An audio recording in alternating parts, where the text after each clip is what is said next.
Welcome back. Attracting considerable attention, the council runoff race to represent District G, encompassing River Oaks and much of conservative-leaning West Houston. Incumbent Mary Nan Huffman is battling challenger Tony Buzbee, acclaimed litigator and a former candidate for Houston mayor. Councilmember Mary Nan Huffman, why are you the best candidate to represent your district? Because I am the pro-public safety choice of City Council. I'm going to continue to support law enforcement and first responders because public safety should be the one thing the government provides for its people. Over the last 20 months since being elected, I've been to 159 homeowners association or civic association meetings because I want people to know that I'm here and I'm accessible, and if they need something, they can reach out to me. Tony Buzbee, why are you the best candidate for this job?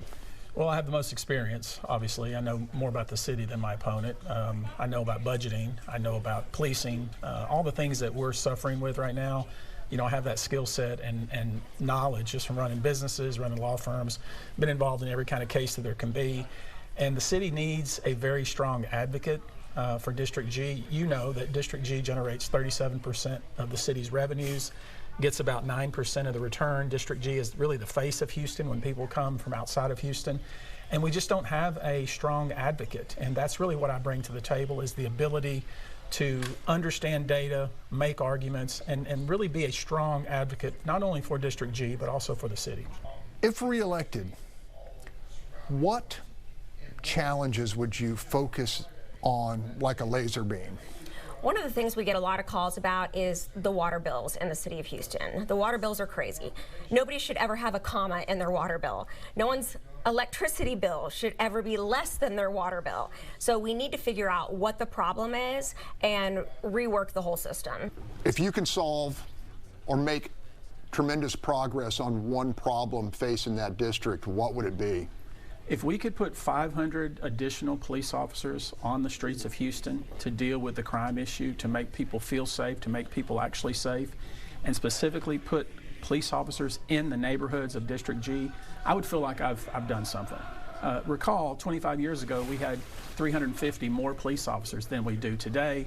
Remember when Bob Lanier ran for mayor, his thing was, I'm going to put 665 additional police officers across the city of Houston, because the city of Houston is 665 square miles. And you know what? He did that. And when he did it, crime went down dramatically. So if I can do that, I would feel like I've accomplished something. You know, being an attorney with the Houston Police Officers Union, I go out on officer-involved shootings and in-custody deaths. And I have seen officers firsthand who were at a scene and didn't have the supplies that they needed.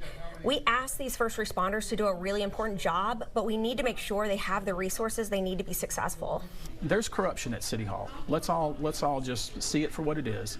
And there's nobody at City Hall who's really banging the drum and blowing the horn about this corruption on a daily basis. I want to expose that. I want people to see that. Tony Buzbee doesn't want to do this job.